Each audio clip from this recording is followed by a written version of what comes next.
Rolling, rolling, rolling. What's going on, y'all? It's your girl, Sounds of Reality, and you're now locked into the Reality Check-In. And I'm here with one of my favorite guys. Like, this is my favorite, one of my favorite friends, one of my favorite, like, guys, humans. This is the Kojo Dodzy episode. Oh, and my own episode. I like that. He knows best, but I'm not gonna really tell y'all who Kojo is. I want the man of the hour to really give his intro, because he is the man of the hour. So oh man, go ahead, bro. Well, thanks for that intro. I'm glad I'm one of your favorite people on earth. Of course. You know what I'm saying? Shout out to you too. Who am I? I think it's a tricky question, because I've been through like so many phases in my life. I feel like people who like met me within the last 4 or 5 years, they know this version of me, but there's like 3 different versions of me prior to this. First and foremost, Kojo Dazzy from Brooklyn, New York, Flatbush to be specific. Woodruff Avenue raised me. Basketball was my first love, first everything, and that's really kind of how I navigated through these streets. You know, definitely put basketball first, and that was like my dream, and that was what, you know, I saw for myself. Getting older, I thought that was gonna be the thing. I was gonna get everybody out the hood, and I thought that was my thing. And I ran with that throughout most of my adolescence. But you know, music was always also like a big part of me growing up as an African, a Ghanaian kid. Music was important in our culture in general, and just being from Brooklyn, being from New York, hip hop and R&B was just also another love of my life. So. Just infusing all of that with basketball, obviously in fashion and stuff like that. That's kind of how I just really like made my way. When I left college, a lot of people don't know I didn't graduate. I left college. I don't like calling myself a dropout, but I left college, and I kind of just decided that, you know, I was gonna put my New York hustle to the test, and I was gonna figure out, you know, what was best for me for real. And by doing that, I was gonna figure out what would like end up being the person that everybody knows now, where I'm just like the man that does everything. You know what I'm saying? The man that knows it all. Yes. So I know you have an agency. So tell us about your agency, because it's called like Dazzy Knows Best, right? Yes. So tell us about it. So Dazzy Knows Best that's my new baby. It's the creative agency that I've had in my mind for a very long time.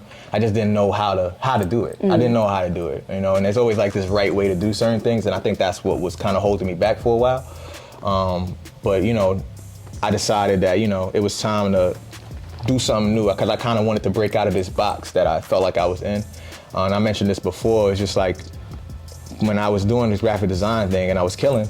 I just felt like that's what everybody saw me as, and it's kind of losing sight of who I really was at my core, which was just a multifaceted creative. I could do everything. You know, I was doing photography in college. I was doing videography in college. I was doing mad stuff, and I felt like, because I was shining in one lane, that's what people was trying to, you know, get from me. And I was like, damn, like I'm more than that. Like, you know what I mean? So I started this creative agency because, you know, I was at the time, or, you know, recently I had started managing a couple artists and another creative in another lane. I was just like, I should really like lock in on this. You know, I should really like make something of this and like really like put all my effort into, you know, what I'm doing, but not forget about nothing. Right. So I was like, I could put everything that I do creatively under this umbrella. So the name Dazzy Knows Best, obviously, it came from a hashtag that I was playing around on the internet with. Like my wedding hashtag in the future was what it was supposed to be, but the name was so funny to me. I was like, yo, I could do something with this. Like I felt like it was a very versatile name, and it stems from the term Daddy Knows Best.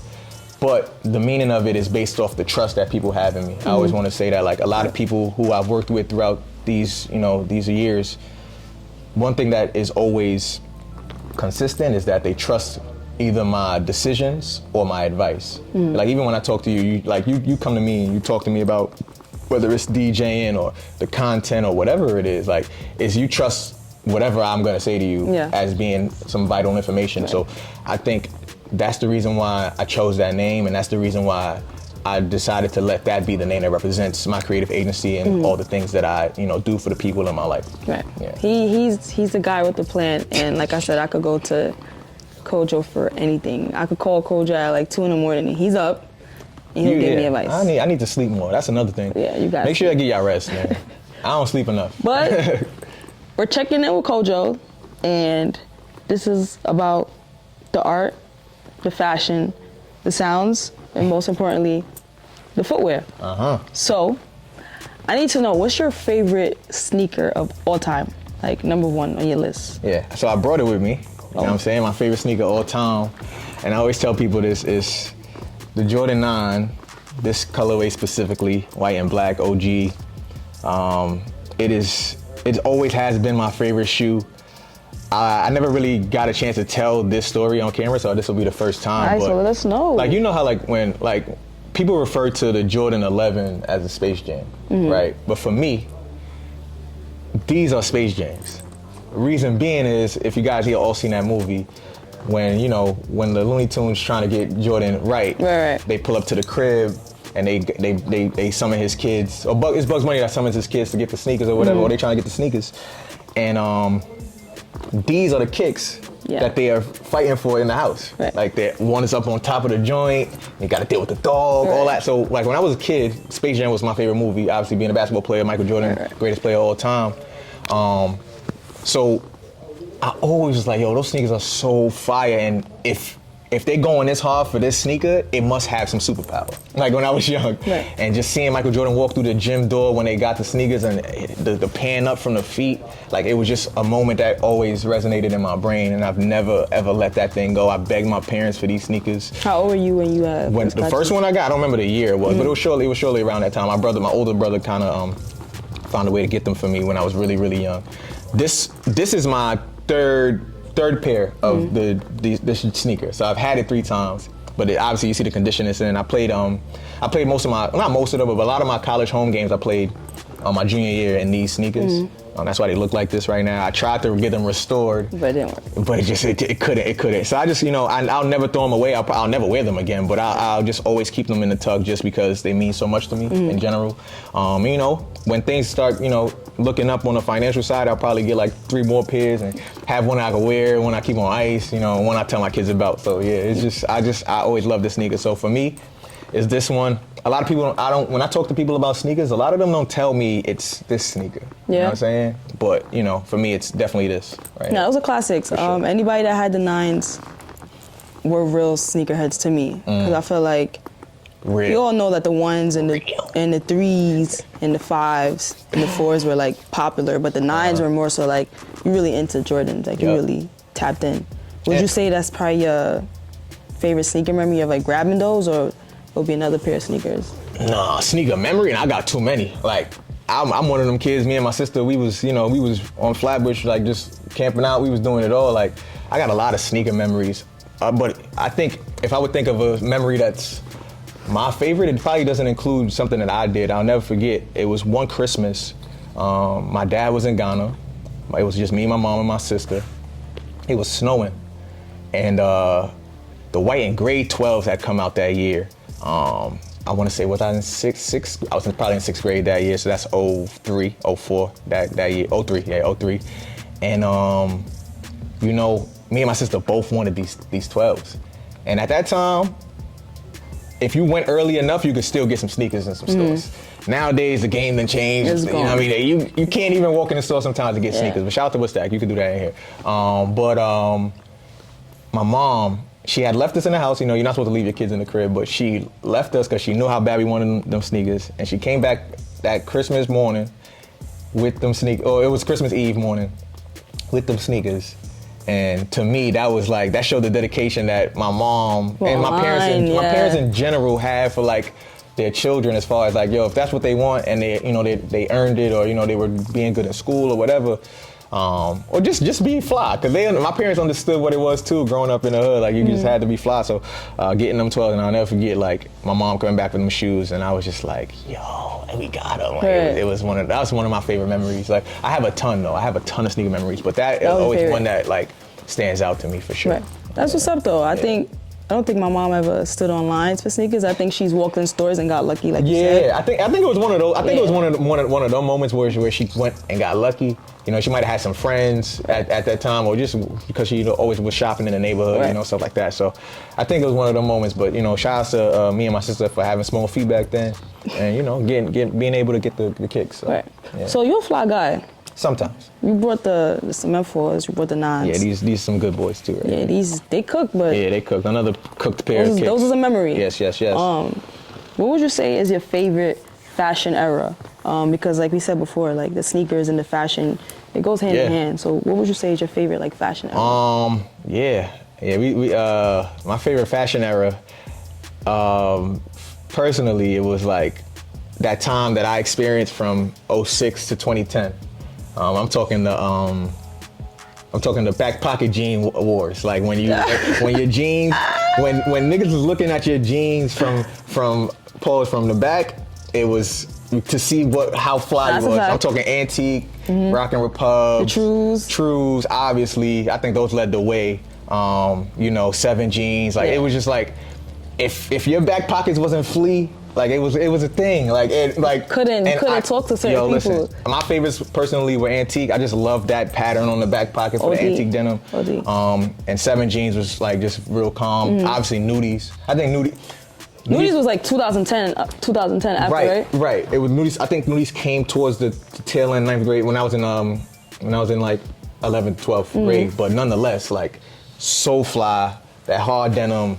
Obviously, the dye would run on your sneakers, but still, just I love nudie jeans, and I think they've done a good job. I think nudies and G-Star. G-Star was a moment too. I still wear G-Star to this jeans day. Till this I still day. wear G-Star because I feel like a lot of jeans now, it don't be long for real. Like it don't fall on your sneaker properly. I feel like G-Star still has that essence of it's gonna really fall on your shoes properly. So I still rock G-Stars. I don't care what nobody says. G-Stars. I can wear my G-Star jeans with Timberland boots, Jordans, Nike, even like I wear them with my Jellas. Like I can wear them with like a lot of. So I really rock with G-Star. But that time period of the 06 to 2010 when I was like in high school and just really had to really pop out. I went to Lincoln and it was you got Flatbush, you got Coney Island, you got different neighborhoods coming all intertwined in this one huge school.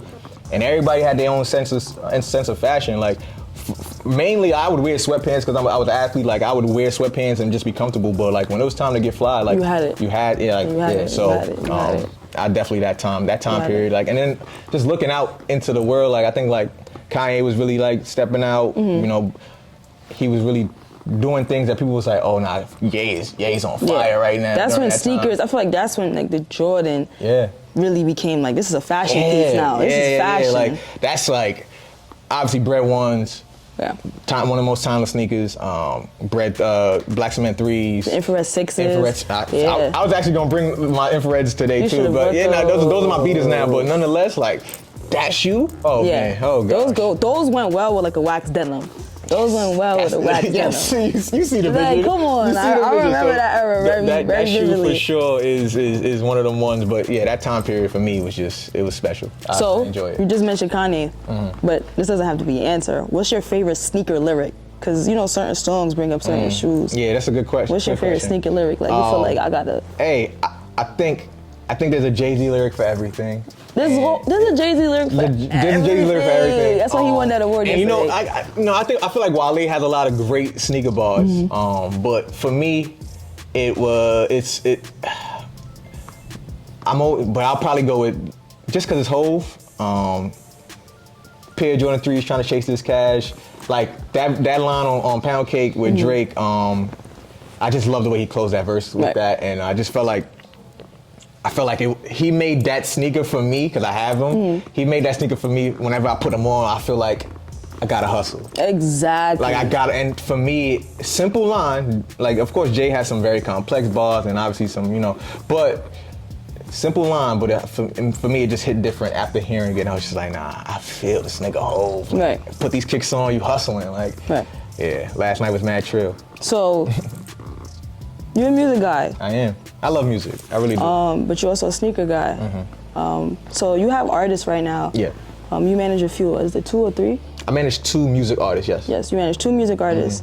Do you feel like what they put on is what creates a star, or is it solely music? Like, what do you feel creates a star? Like, do you feel like the music just speaks for itself, you could become a star, or you feel like you gotta be able to walk the walk? This is an amazing question. And talk the talk. And this is advice. Dress. This is advice to anybody watching this who is, in music. I feel like it's never going to be only the music. Unfortunately, like if you think you're just going to be the most talented rapper or just the most talented vocalist and think that that's what's going to do it for you, you're sadly mistaken. And the reason is you're selling music, you're selling it, but you're also selling yourself. And I mean that in a way where the people who are consuming and buying the product have to want much more than just that, because they can get music from anywhere at any time, and they can literally at this point listen to anything they want to by just opening their phone.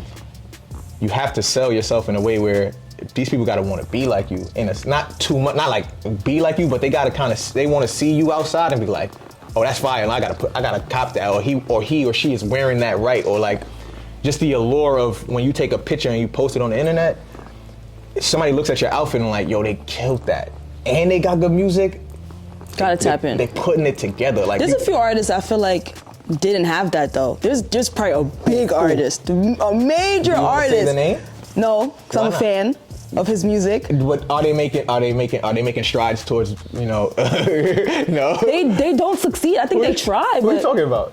Huh? Who are you talking about? I feel like he was never that guy. But the music was just like, you couldn't deny what he was putting out. So here's the funny thing, right? Because, some people are mentioning Cole, too, about his fashion, right? Right. J. Cole don't give a shit. But he was never that guy. The thing is, not only was he never that guy, the other part of his story is way more compelling than what he puts on. So he's good. Like he can go on stage with a black t-shirt, Crocs, black sweats, and the same Chicago ones. Didn't he do Crocs on his It was some slippers, some it might have been some UGG slippers. I don't know what they was. But Cole can get away with that because he's true to himself. Right. Then he went back to the jerseys and the Jordans because it's just like that was who he was, and then we got his best, we got his best album from that. You know what I'm saying? So I think J. Cole could teeter the line with the fashion thing, for me personally. But other artists, y'all really can't get away with that, especially if you want to rise. If you want to rise, like think of all the young artists that really pop out of the city. Like, they had the music and they had this thing around them, but they also were just really fly. Pop Smoke, rest in peace.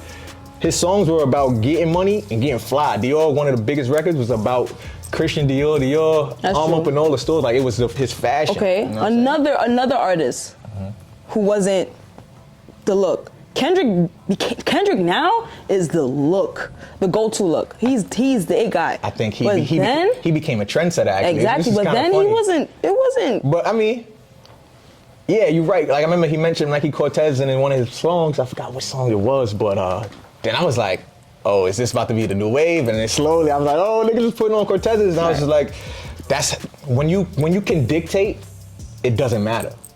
But when you're on the rise, you gotta step out. Right. And if it's true to you, if you ain't fly, don't force it. But if you can invest in a stylist, you know what I'm saying? But you do feel like as an artist, you gotta have something to sell. Absolutely. Like honestly, if your look is hoodies and sweats and all that, and real like if that's your look,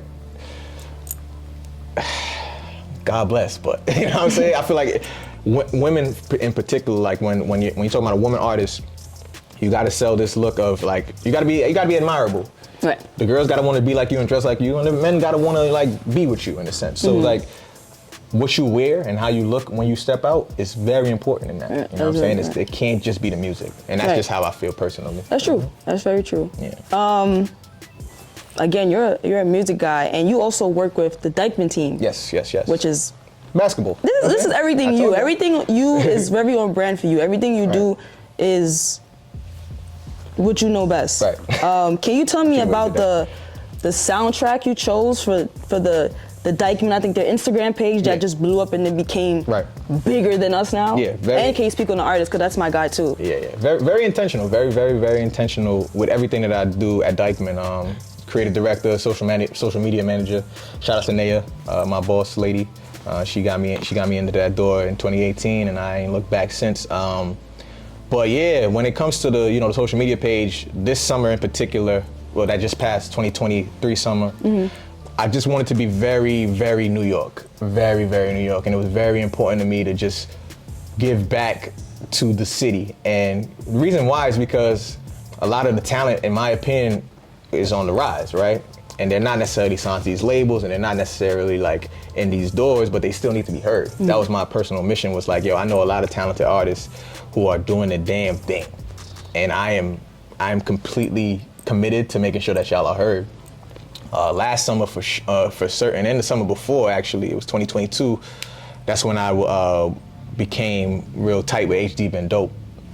Shout out to HD. HD Been Dope, he's currently signed to Rock Nation. He had a record called Mamba, which has taken off at this point, but back when I first heard it, it wasn't even out yet. And I made a decision like, yo, give me this record, let me get it early, and we gonna put it in the park, and I'm gonna make it the soundtrack for like all our important games and all our highlights, because we get thousands of views on our videos, and I feel like that exposure was necessary, because not only was the song good, but it just felt like some basketball shit. And I just felt like it was just the city. This Dizzy Banko, it's HD Been Dope. It's like, yo, it's what New York sounds like. You know what I'm saying? Let's put out. Yeah, Meek Mill is cool. Yeah, the Migos is cool. Yeah, all these people that we know and love are cool. But we a New York City-based basketball tournament that is known all over the country. Let's put our artists on too, because every game you go to at the park is music. You know what I mean? Music is a soundtrack to the game. So it's like, yo, let's put our artists on, and let's really make this a New York thing for real, for real. So that was my thinking behind it, and I've done it with HD and Fergie and countless others, and I just watched everybody kind of just be really appreciative of it and understand that the moment was not just like, yo, it wasn't just like, yo, thank you, Joe, for putting my music on, but it was like, yo, I want to go to the park now to hear my music too. Like, I want the DJs to play my music, and I want to be in the crowd. I want to catch the reaction. It was just more than just the Instagram stuff. It was just a whole experience. So I'm gonna be doing that a lot this summer too, because there's a lot more fire music coming out of the city for the signed artists and the unsigned ones. I'm doing it for both, and yeah, man, I'm as long as I'm in control and able to, I'm going to. So right. Yeah. You're in control and you're able to. You are the basketball guy. Yeah. And my friend just had the opportunity to do a collab with Jordan, and I just want to give you your flowers on camera. I'm so proud of you. Thank you. Can you tell me, like, how did that happen for real? Like, when, like, that was so random, because you started posting it. He was posting like clips on his close friends on Instagram. Yeah. And then he made it public, and then now it's out there. So just tell us a little bit of how that came about, and just the thought process. Yeah, it wasn't really as random as it seems. Jordan Brand is the main title sponsor for Dykeman Basketball, so I'm already connected with the Jordan Brand family in general. They were starting this new basketball open run league, and they had seen some of my work from a tournament that I had done earlier in the year, or last year I had done some designs for a jersey in the tournament. And Andre Ambrose, he had reached out to me, and he's like, yo, I got this opportunity for you to work with Jordan Brand on something dope. And I was like, yo, I didn't even know what it was when he hit me. I was like, nah, whatever, I'll do it. Like, it was good. So then we hopped on a call, and I got to meet with some of the Jordan Brand team members, Samantha and Kizzy, and they explained to me that they were doing this, this open run league that they wanted to start at the Nike headquarters, and I was just like, count me in, like, what y'all need. And it's funny because they had asked me to design three drafts for just for them to review. Did you do like 10? I did 12. Wow. I did 12 different ones, because once I get into a creative groove, sometimes I can't really stop myself. And that doesn't mean like everything that I do is good and fire, but for some reason I was just cooking, right? And all 12, I'm just like, yo, I don't even know which one is my favorite. So I'm like, yo, let me share all 12 with them and see which one they like. And sure enough, they were appreciative of that, and we got down to the one that we all decided was like the best and most effective one. And I was just grateful for the opportunity first and foremost. But it was just it's full circle moments in my opinion, because it's just like I told the story earlier about just like my mom going to get Jordans for me in the snow, and now it's like you think about being able to, like, this is obviously not my first time working with Jordan brand, but just being able to like say that you designed something for the brand. Yeah. That's different. That's different. Right? That's amazing. Like obviously I've worked with them, but like that's mine. Right. And then I had a chance to play in the first open run, and just seeing everybody with the jersey on and just being able to put it on myself. It's like reversible jersey. It's a reversible jersey. It's a white side, obviously, and then like this dark gray side. It's really dope, really dope. And yeah, man, I was just really grateful and just happy to see, you know, a lot of other hoopers with it on, and they was hyped like, oh, yo, you designed this, like they gave me a round of applause, so that was dope too. So that's what's up. Definitely one of the highlights of the year, early 2024. Like I came out the gate swinging, and I'm happy, man. I'm happy about that. Like I said, I'm proud of you. Congratulations on it. Full circle moment from bringing your crusty. Yeah, these. Nah, I'm gonna say crusty. Nah, they crusty. They are what they are. But these are historical. These have a story. The thing is, I can't throw them away. I can't. I have tons of sneakers. I'm not gonna say the number. It's obnoxious, but what is the number? You can't say obnoxious. You can't do that here. You got to give me a number or estimate at least. Okay, because I haven't counted in a while, and I get sneakers all the time.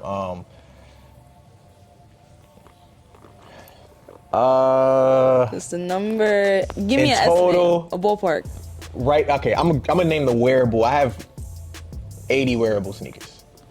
That's not bad, right? That's not bad. But right, why do you have 80? That's crazy. And they span in 3 rooms in my house. So I have my bedroom. I have my sneaker wall, my bookshelf that I've posted on the internet a bunch of times. People have seen that. In my closet, I have 2 shelves where I kind of keep the beaters. Those are in there. Under my bed, I have sneakers, and then in another room, I have all my ball kicks and like just other stuff that I would wear but not as frequent. And then I got like my boots and my other shoes and somewhere else. But yeah, I got a lot of wearable. I got a lot of wearable footwear in my house. That's a good number. My mom thinks I'm crazy, but yeah, she'll understand. She'll understand one day. When she see this, you'll understand. Yeah, like I'm gonna send this to her, and it's a passion thing. Yeah, it's a passion. But you're on the reality check-in, right? Yes. And we play a game. Okay, I like it. It's called Flex, Next, or Checks. Flex if you're gonna rock it. Okay. Next if it's a no. It's a dub. And checks if you want to get a resale, cash it out. Okay. Well, all right. I'm gonna just say I'm not checking nothing because I don't resell. I don't like resell. Oh, so you don't like the resale culture? I'm not resell. No, I'm anti-resell. So he's flex or next? Today is just flex or it's next? Just flex or next. So I ain't checking nothing. Let's see what we got first. Okay, these are the KDs, the Nike Zoom KDs, the Galaxies. Whew. These are coming out. What a shoe. These are coming out in a couple weeks or days? Based off of they coming out on the 15th. Yeah, so a couple days. 10 days to be exact. Flex or next? Flex. I was in college 2012 when these first dropped, the Galaxy Pack. I'll never forget.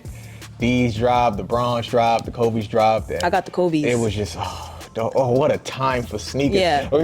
I didn't get a chance to talk about that earlier, but that time period too for sneakers was crazy. My God, Nike was in their bag. Yeah, it was in their bag. But these KD4s, of the 3 that came out, what was your favorite? Those, the Galaxies. The KDs?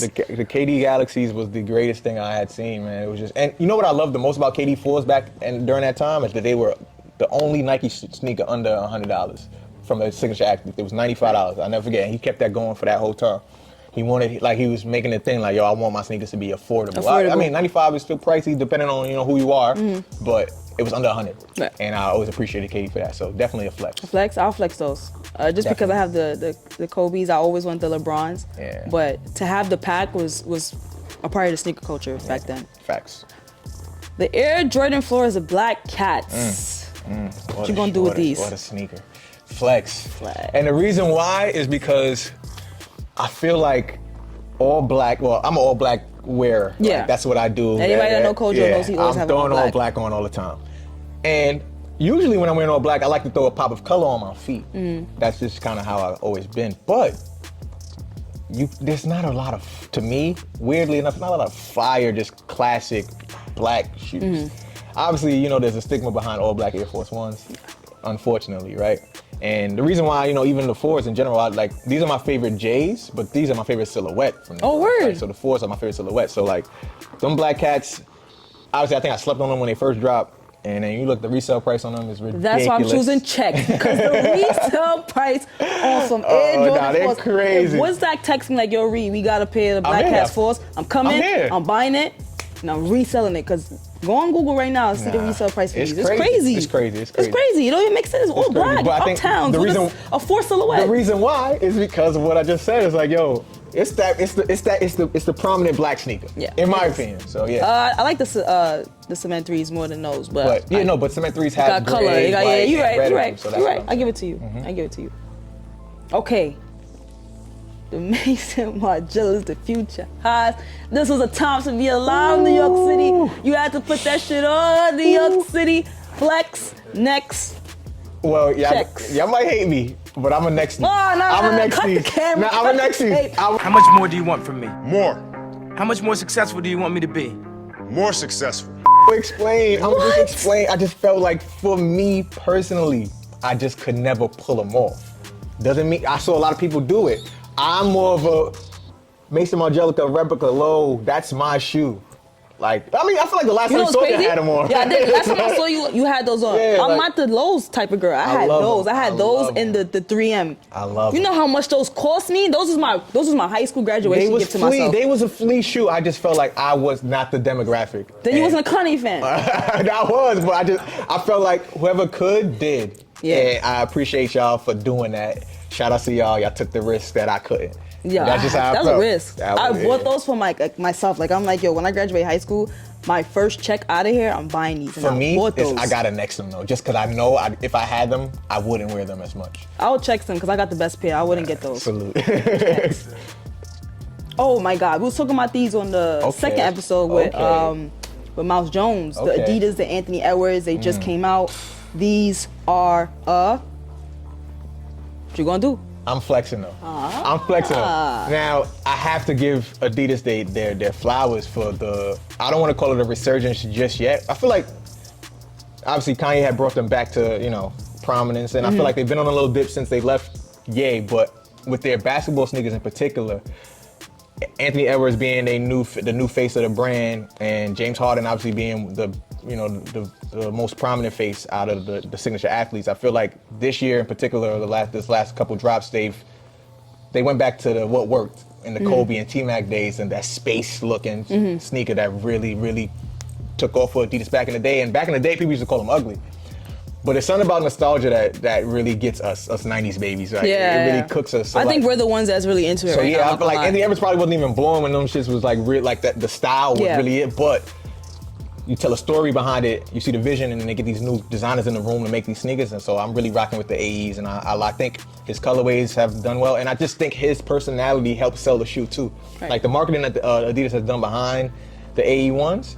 Genius. Yeah, we were talking about that too in the episode with Mouse. Him throwing shade out. Yeah. But Anthony Edwards, his personality sells the sneaker. Right, and I think for me that's enough. And as a hooper, Would you ready to ball? I'd wear them to ball, but I'm gonna keep it to the Nike. I'm gonna stay with Nike on the Jordan He's side. a Nike guy. You know what I'm saying? Shout out to the brand, but but now on an off day, I wouldn't mind. These are flex. I'm excited to see who's gonna really throw those on and how they're gonna throw those on. Yeah. So these are flex. Would I personally wear those?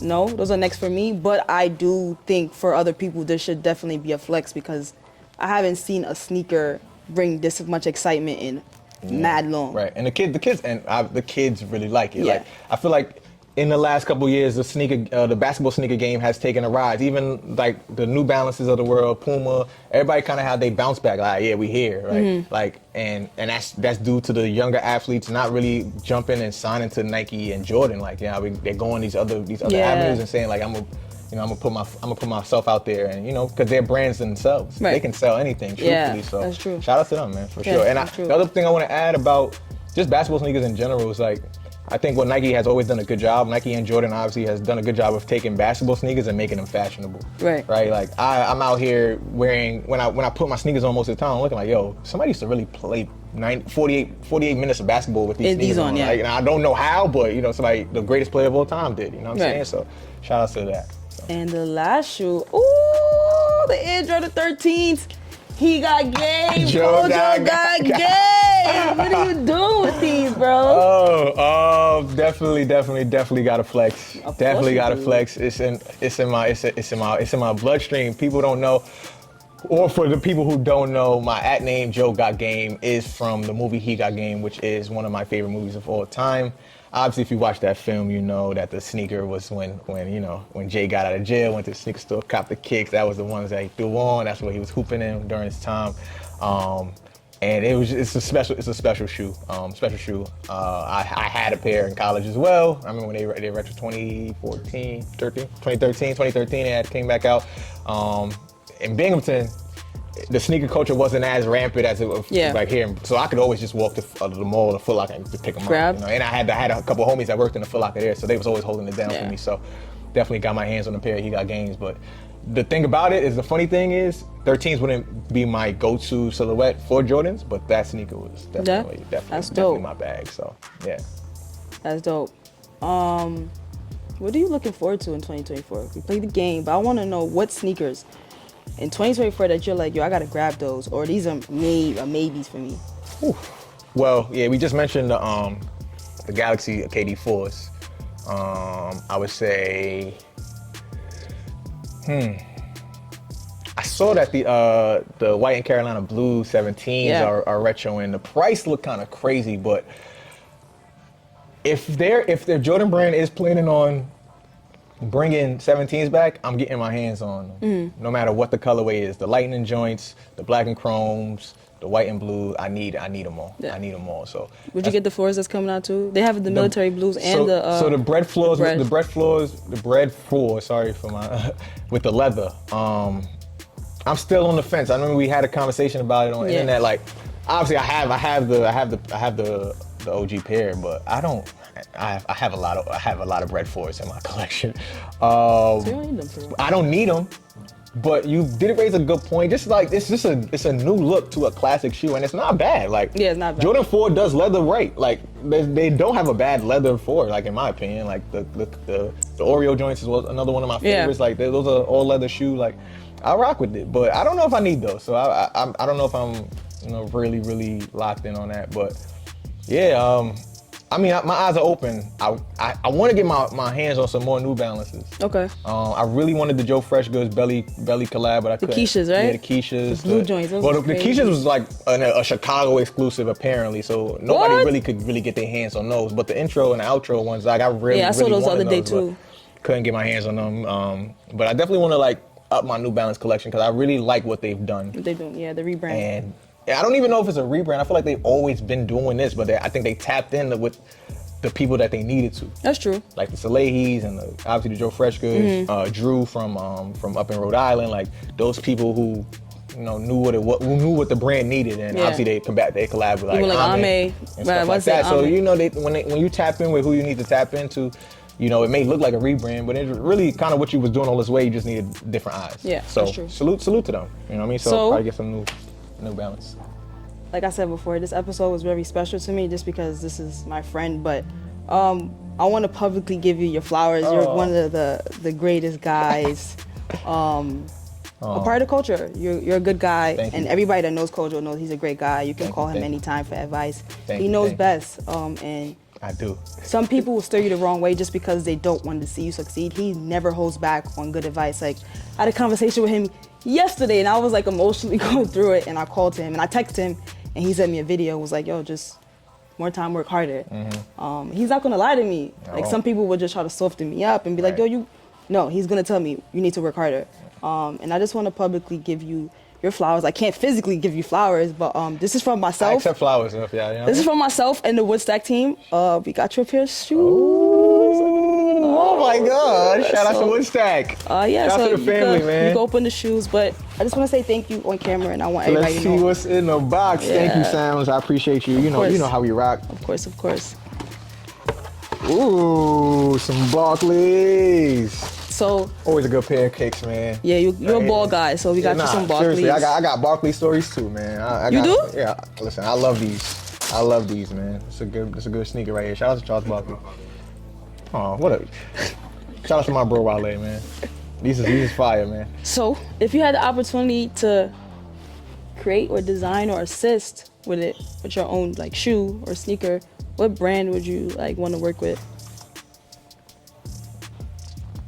That's a good question. What brand would I want to work with? Damn, I feel like by nature I would go with Nike. Cause I just remember my days of just being in my dorm room with my teammates, just designing sneakers on Nike ID. Like, yo, it was a thing. Like, we would design sneakers that we knew we would never, ever, ever order. We didn't have the money to do that. Right. But it was just the creativity that we used to express through that website.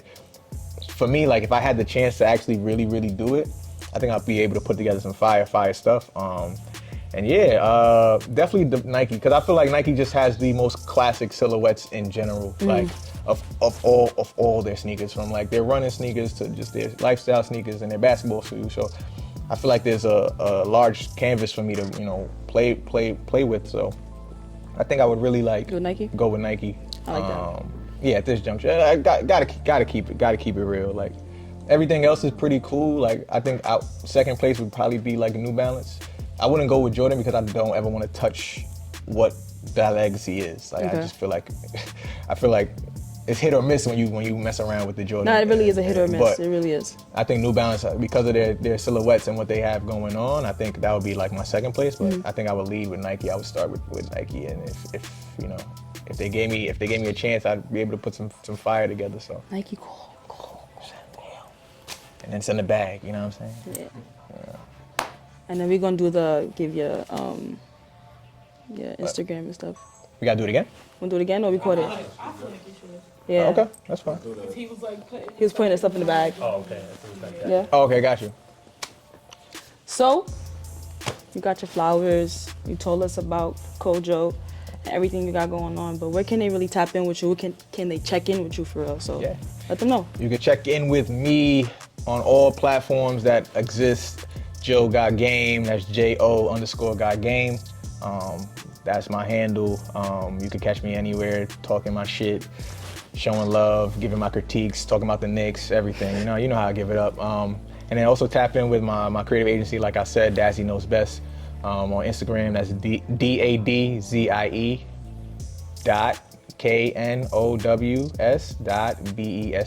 So tap in, man. I got a lot. Obviously, you'll see, but I have a lot of things in store, and I can't wait to share them with y'all throughout this year. And they're just more wins. And if you checked in with her, you checked in with me. So that's a fact.